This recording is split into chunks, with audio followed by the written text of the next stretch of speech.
En el programa de hoy, a mí me da mucho gusto poder conversar con una magistrada de la Corte Suprema de Justicia de Colombia, la magistrada Adriana López, tal vez una de las últimas magistradas que ha asumido su despacho y que tiene una historia de trabajo en el derecho, trabajo en el arbitraje, trabajo alrededor de la defensa de los derechos, incluso en la propia personería, y hoy ostenta la más alta dignidad a la que se puede aspirar en la justicia en Colombia, ser magistrada de la Corte Suprema de Justicia.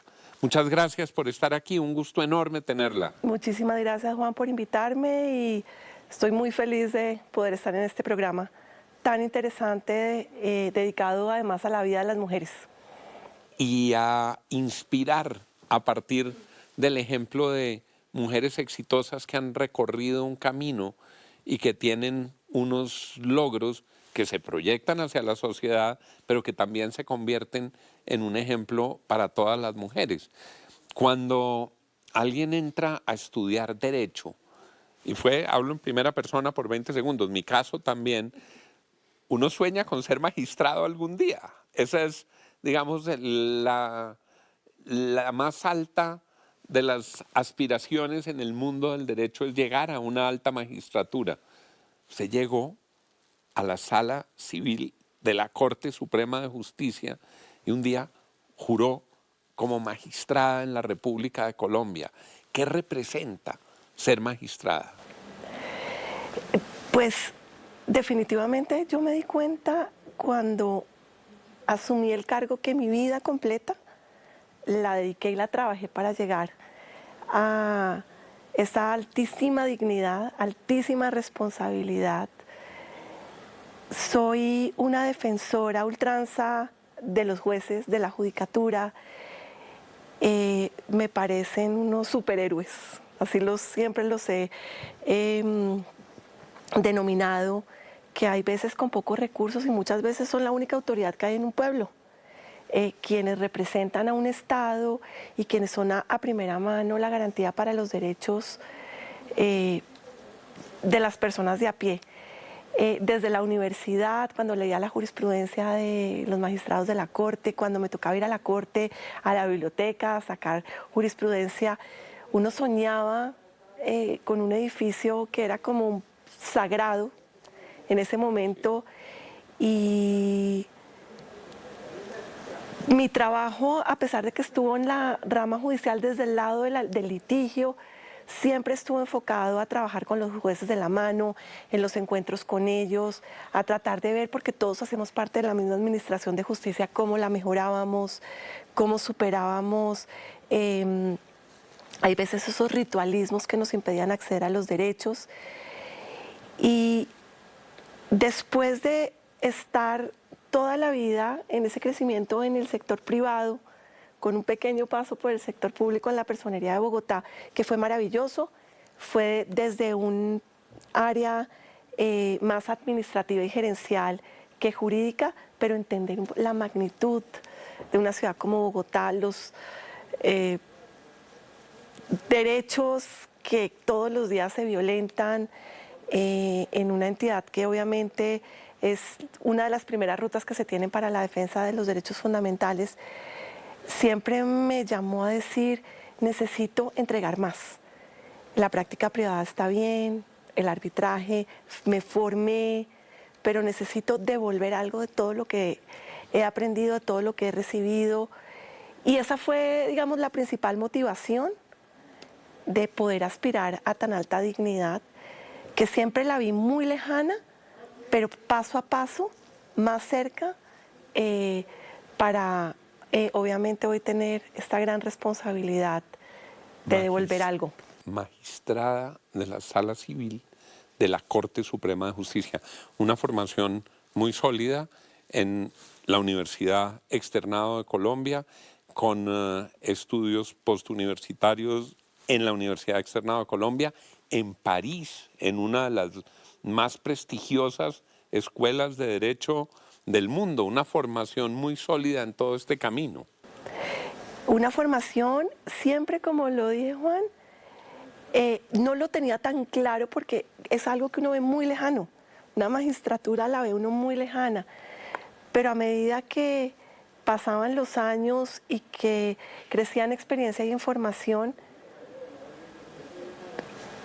sentí que ya era un momento de pronto de una aspiración que requiere, hay veces, todo ese tiempo, toda esa experiencia, toda esa espera, toda esa calma.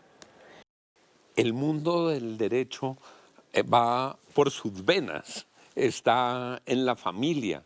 Su padre ha sido un referente de muchas generaciones, un gran profesor de la Universidad Externado, un gran profesor en la Universidad de los Andes, una vida muy cercana al estudio del derecho, al ejercicio del derecho, códigos, litigio. Eso ha sido parte de la vida, y valga la cuña, el señor padre de nuestra magistrada invitada fue mi propio profesor, un profesor extraordinario.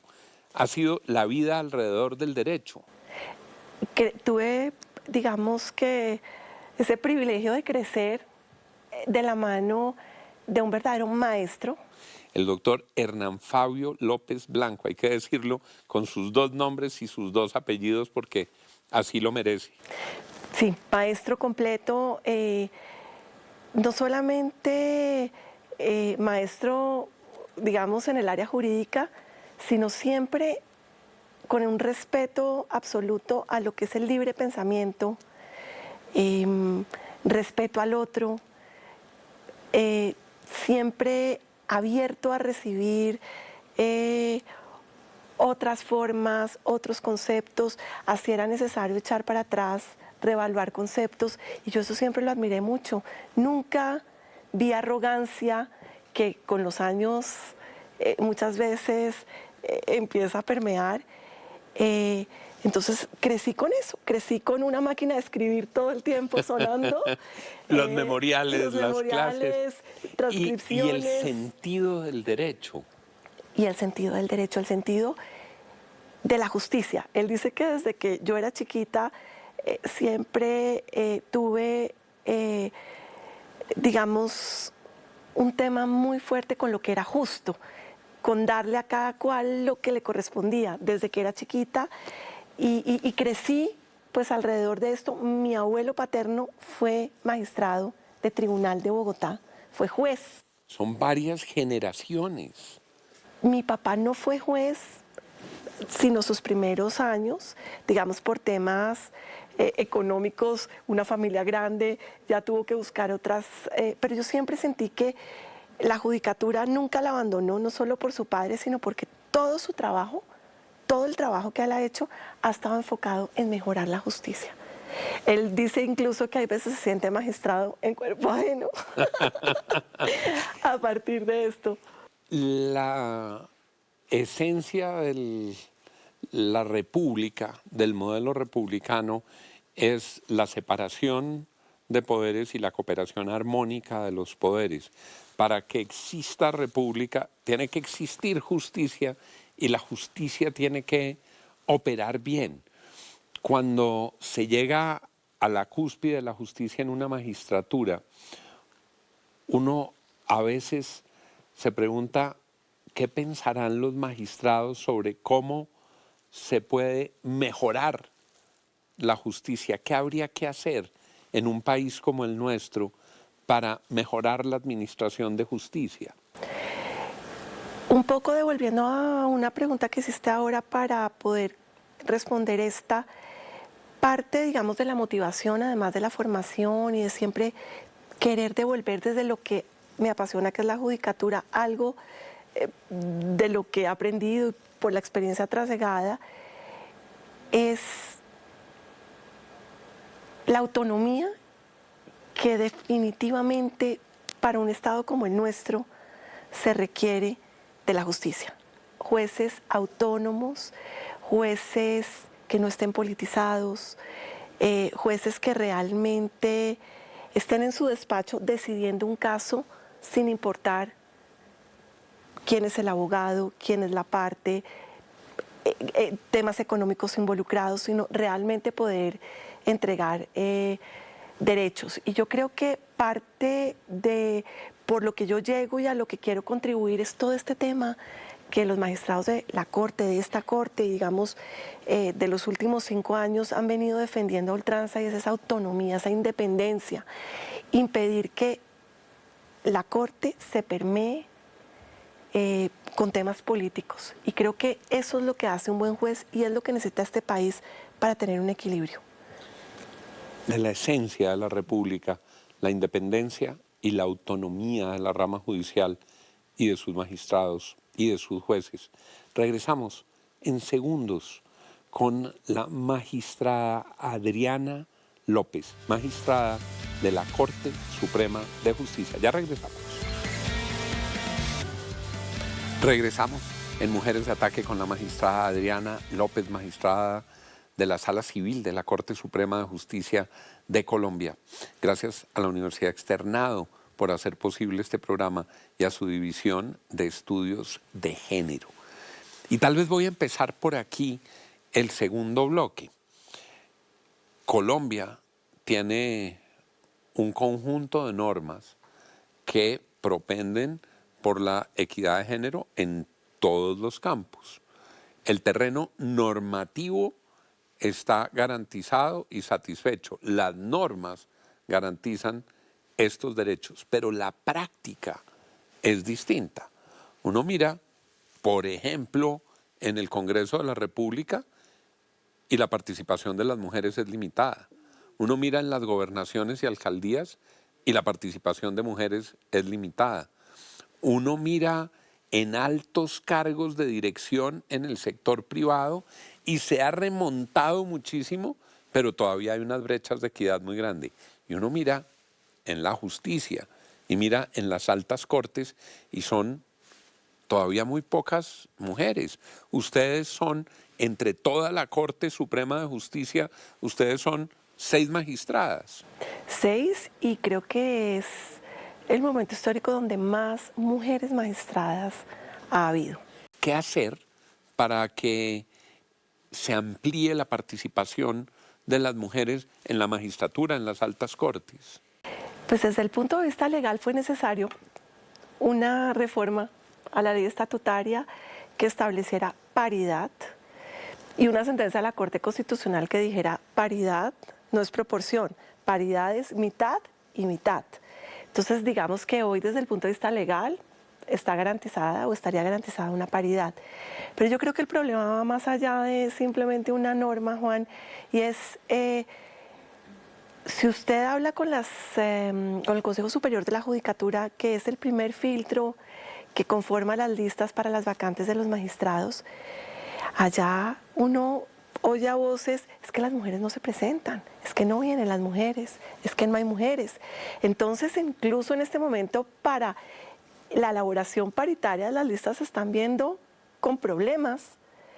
Hay veces que casi que todas las que se presentaron hay que incluirlas, lo cual pues, digamos, no permite ni siquiera hacer un filtro a través de las entrevistas y digamos todos los pasos que se surten, porque ellos mismos les dicen a los aspirantes, no hay mujeres, ustedes no se presentan. Cuando yo me presenté, me acuerdo que una magistrada del Consejo Superior muy querida me dijo, qué bueno que esté acá, porque es que si no se presentan, ¿cómo pueden llegar? Claro. Entonces, claro. digamos que ese es el primer tema. ¿Es más difícil para las mujeres el camino de la judicatura? Sería igual al de los hombres.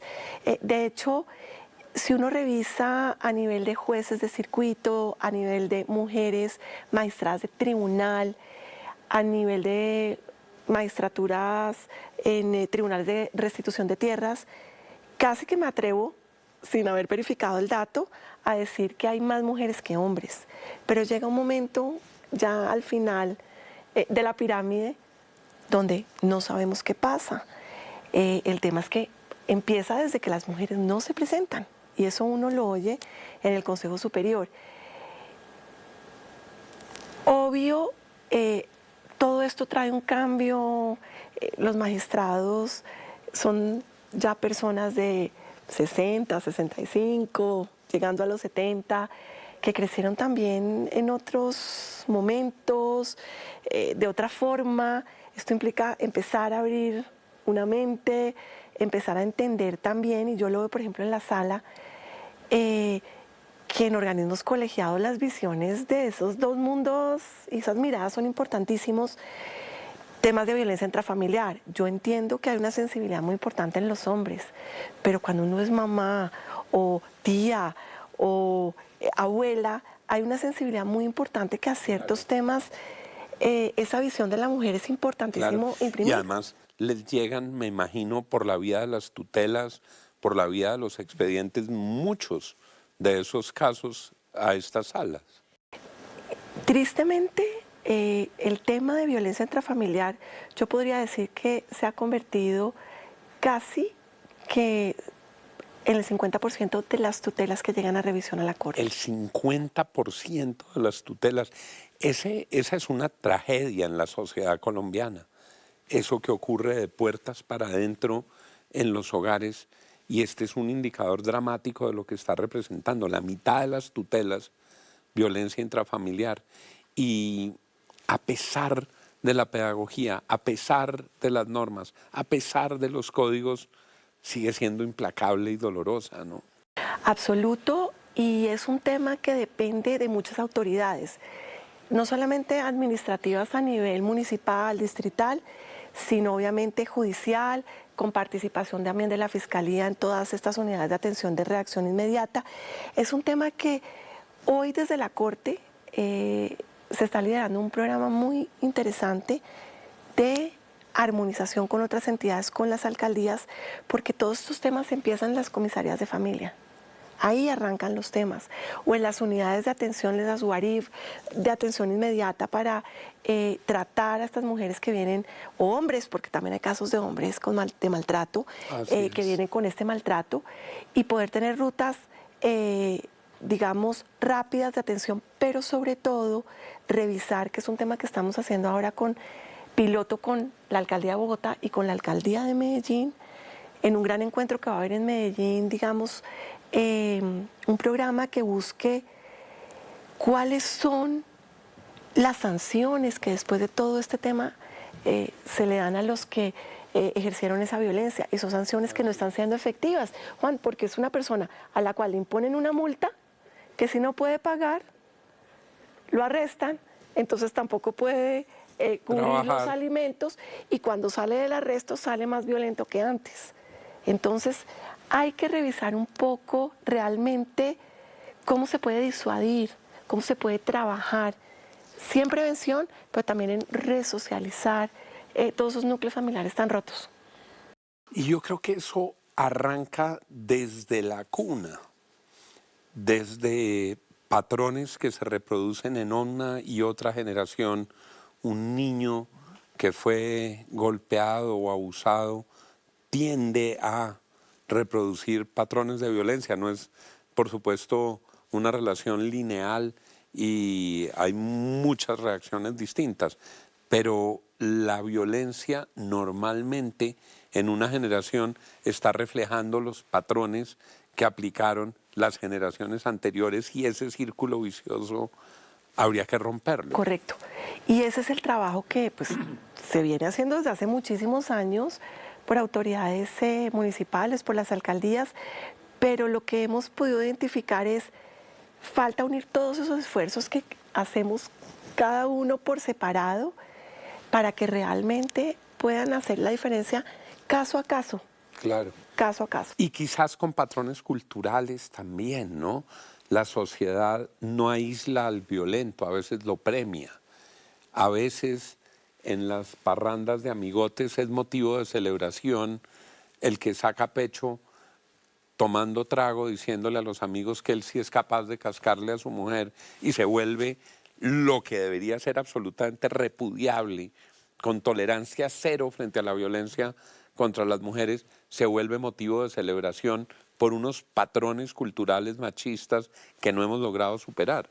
Así es un tema cultural tristemente mucho más arraigado en ciertas regiones que en otras, pero que hay que tratarlo desde ahí y por lo menos desde lo que compete en el escenario de la corte, de los jueces, es buscar cómo esas medidas que se tomen realmente sean de resocialización, porque generalmente el que comete actos de violencia reincide y estas son unas tasas Y altísimas. cada vez peor, y cada vez peor, y cada vez con más brutalidad.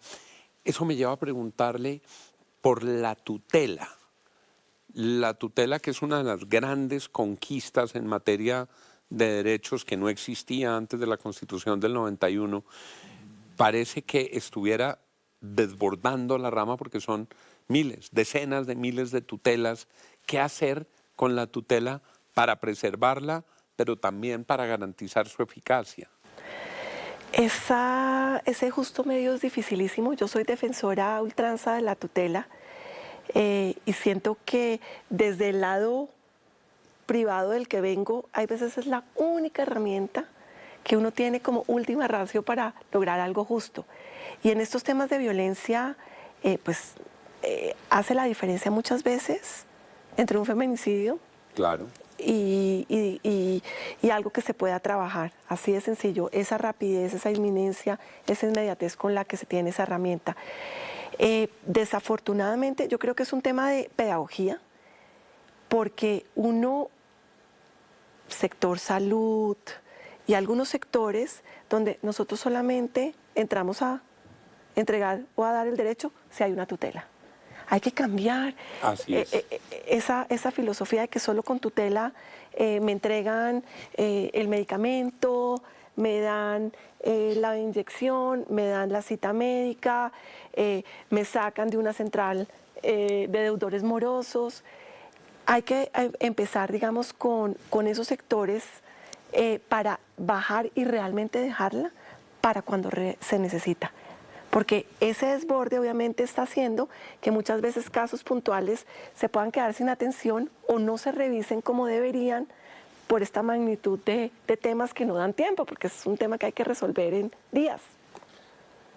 Ha sido un gusto poder conversar con la magistrada Adriana López, magistrada externadista, magistrada de la Sala Civil de la Corte y magistrada que nos lo ha contado aquí, el rol de la magistratura, además de la majestad de la importancia de los fallos, también se extiende a sus proyecciones en los comportamientos de la sociedad, en los comportamientos culturales.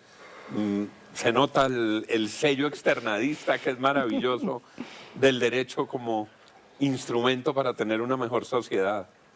Muchísimas gracias, Juan, por invitarme. Estos minutos se me pasaron rapidísimo. Gracias de verdad por este espacio y invitar de verdad a todas las mujeres que se están formando como juristas en las diferentes áreas, que este es un papel hermosísimo y que si quieren llegar allá, trabajen porque sí se logra. Este es el mensaje para quienes quieren recorrer este camino maravilloso de la justicia. A ustedes, inmensa gratitud por habernos acompañado, inmensa gratitud por estar con nosotros. Estamos en NTN 24, estamos en Noticias RCN, estamos en radio, en la FM los domingos a partir de las 8 de la noche. Estamos en la app del canal RCN, estamos en la app de RCN Radio y estamos también en la página de NTN 24, Mujeres de Ataque. Aquí nos vemos de hoy en 8 días.